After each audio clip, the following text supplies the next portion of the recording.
Olá, eu sou Silvana Pinheiro, poeta, escritora, educadora, terapeuta e venho compartilhar com vocês mais uma porção de águas no poço. Nesses dias que a gente tem sido muito bombardeada por tantas vozes, em meio a uma pandemia que nos atinge de todas as formas, eu sou grata a Deus por encontrar algumas pérolas de leitura, de reflexões, nesse espaço aqui da internet e também nos livros, que me fazem refletir sobre o meu dia a dia, sobre a minha caminhada com Jesus. Há uns meses atrás, eu tive a indicação de um autor que eu não conhecia ainda, Dom Anselm Green, um alemão,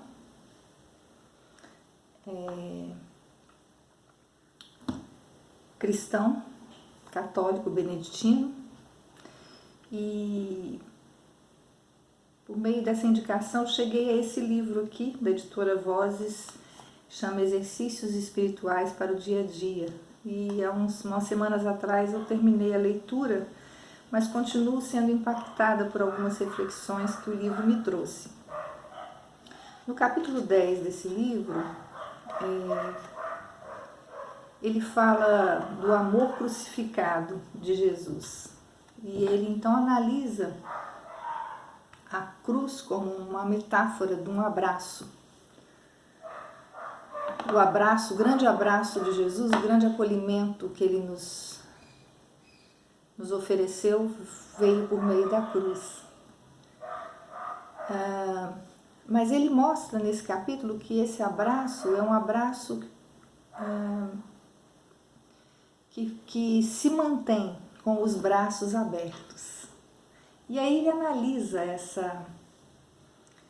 essa metáfora e me faz pensar o quanto Jesus se tornou humano ao ponto de se tornar vulnerável ao desprezo de muitas pessoas, inclusive aqueles que eram mais próximos dele. Nesse momento da cruz, por exemplo, ele tinha aos pés dele ali, sendo crucificado, apenas algumas mulheres e um dos discípulos. Os outros todos haviam se dispersado, estavam escondidos. Nas vésperas daquele episódio, um dos discípulos mais próximos dele, que era Pedro, traiu, e um outro discípulo que ele aceitou no grupo, percebendo todas as questões que ele tinha, mas aceitou e acolheu de braços abertos, foi Judas também. Então, Jesus lidou com a possibilidade de ser abandonado, de ser rejeitado, de não ser compreendido. Ele se expôs da forma mais grandiosa e insuperável a uma relação com as pessoas que o colocava nesse lugar de vulnerabilidade, né? Ele estava disposto a isso. É muito interessante observar como que ele foi seguido por muitas multidões, muitas pessoas andavam com ele, além dos discípulos que eram os mais próximos, mas ele não obrigava as pessoas a estar com ele, ele não obrigava as pessoas a segui-lo. Antes, pelo contrário, quando ele curava uma pessoa, quando ele abençoava uma pessoa de alguma forma, com um ensino, com uma história, ele liberava aquelas pessoas para seguirem os seus caminhos e para viverem as suas vidas, aproveitando a transformação que ele tinha oferecido, mas para continuar a trajetória delas, sem estarem presos a ele. Então, ele muitas vezes diz, vai, a tua fé te salvou.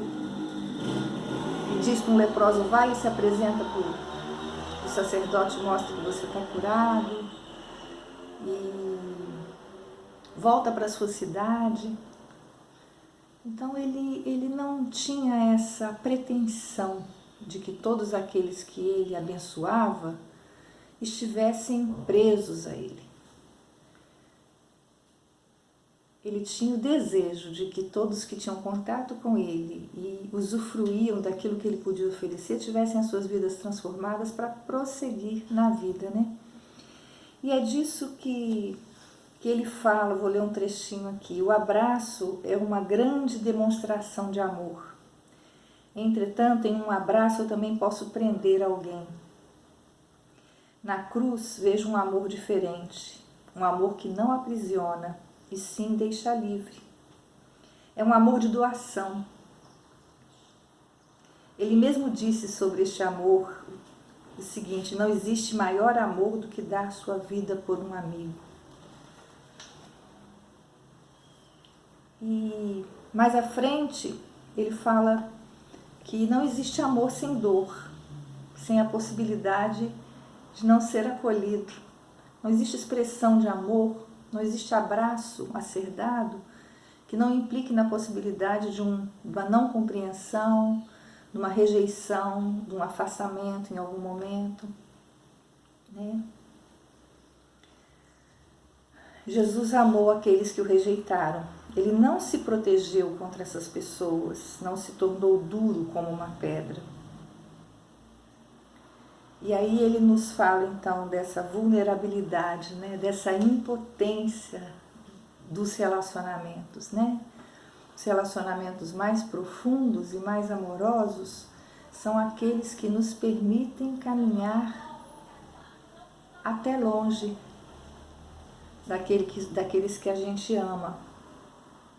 E entender isso é um desafio muito grande, porque isso é um exercício de respeito ao outro, de consideração ao outro, de valorização da liberdade do outro. Muito importante. Hoje a gente está vivendo numa sociedade que quer muito nos impor, inclusive crenças, em nome de Jesus, nos fazer caminhar amarrados a uma crença em nome dele, que não tem nada a ver com ele, porque ele é esse Deus que se vulnerabiliza como homem, se expõe, abre os braços, abençoa e te deixa seguir o seu caminho mesmo sendo diferente. Pensando nessas coisas, eu me lembrei de uma história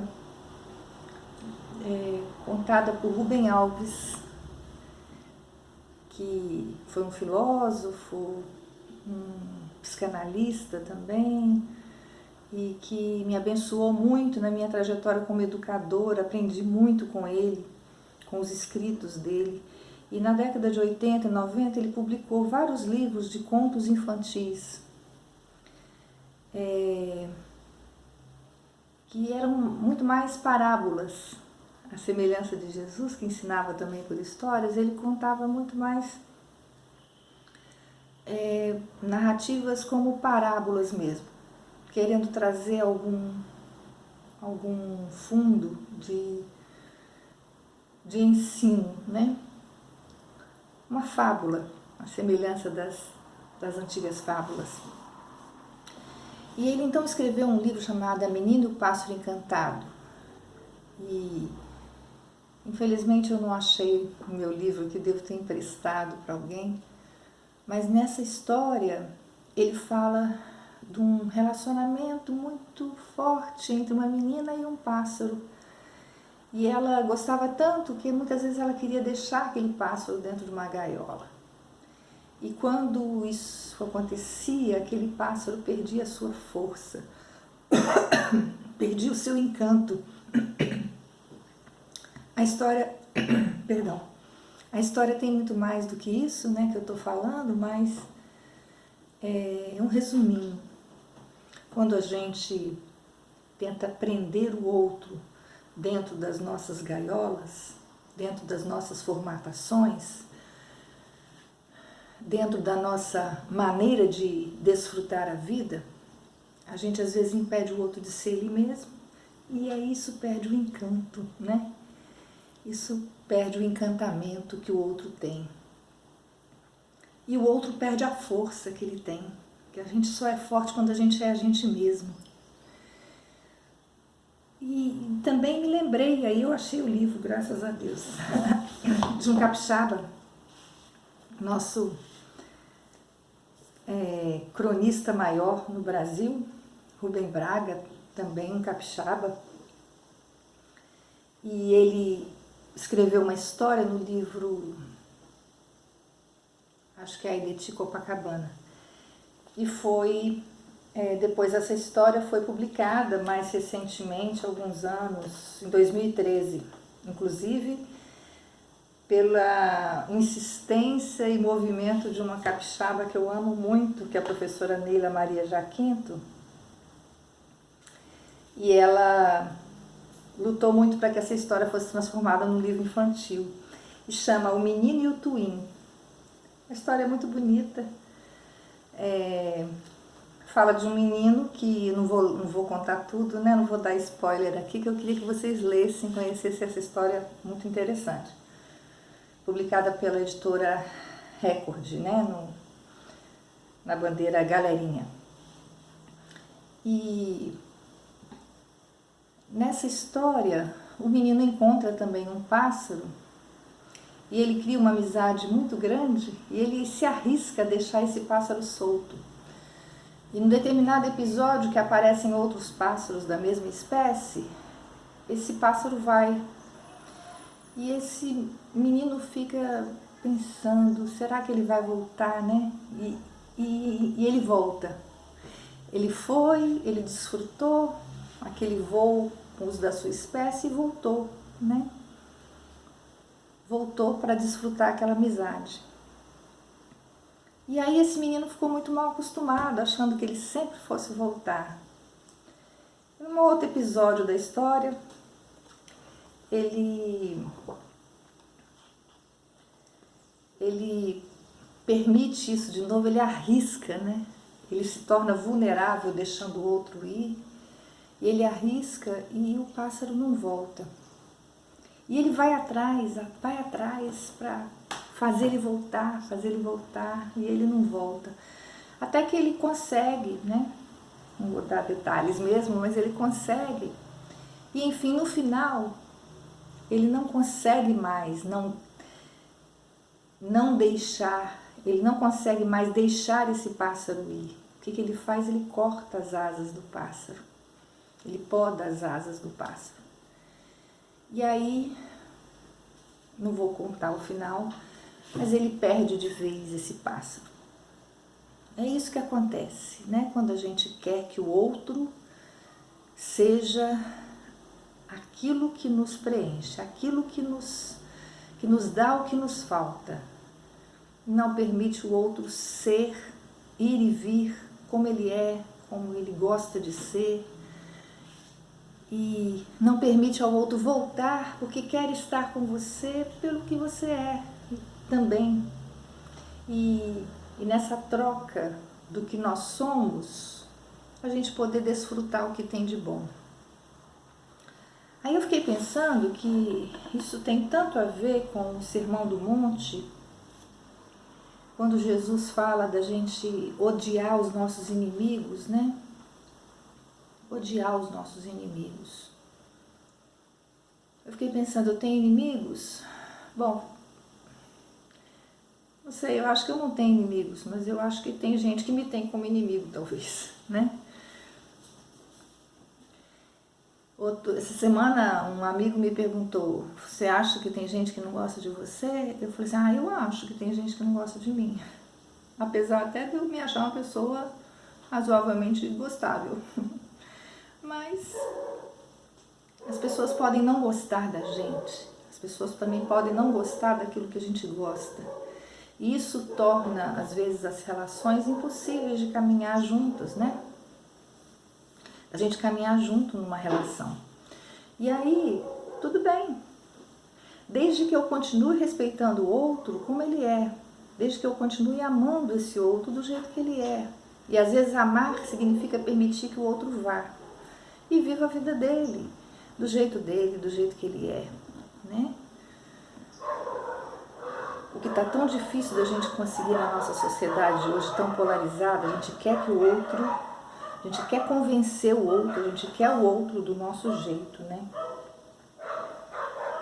E aí, em Jesus, no Sermão do Monte, lembra que Deus faz nascer o sol sobre todos, aqueles que gostam dele e aqueles que não gostam dele.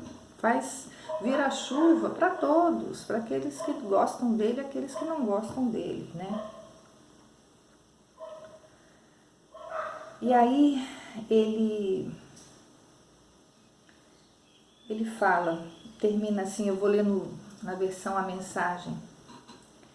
Diz assim, resumindo, o que quero dizer é cresçam, Jesus dizendo no Sermão do Monte, cresçam. Vocês são súditos desse reino, de um Deus, o reino de Deus, o reino de um Deus que faz nascer o sol sobre todos, faz nascer a chuva sobre todos, os que gostam dele ou não. Então tratem de viver como tais. Assumam sua identidade criada por Deus, né? É como Jesus fazia com aqueles que ele abençoava. Olha, você foi abençoado, então vai, segue. Cresça, seja você, assuma essa identidade de alguém que foi abençoado, né? Sejam generosos uns para com os outros, pois Deus age assim com vocês.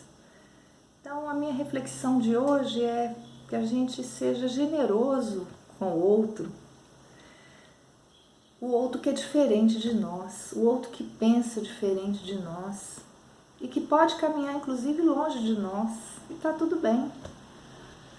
Não precisamos caminhar sempre lado a lado, não precisamos sempre concordar em tudo. Bom que quando a gente encontra pessoas que concordem com a gente, é tão bom, né? Não é tão bom, mas isso... Jesus fala assim, vou ler em outra versão agora, da NVI. Ele fala assim, ó. Se vocês amarem aqueles que os amam, que recompensa vocês receberão? E se saudarem apenas os seus irmãos, estarão fazendo demais? Isso é o mais óbvio, né? Você amar quem concorda com você, você caminhar com quem concorda com você, isso é ótimo, né? É o chuchu da história, né? Agora, você desfrutar da capacidade de ser generoso com o outro que não concorda com você, que não gosta de você, que pensa diferente de você, e ao mesmo tempo permitir que ele seja ele. E que muitas vezes ele vá. Isso é uma expressão de amor. Isso é uma expressão de amor vulnerável, como Jesus demonstrou por nós na cruz. Que a gente pense sobre isso. Eu tenho pensado bastante nessa semana sobre isso. Um beijo para vocês.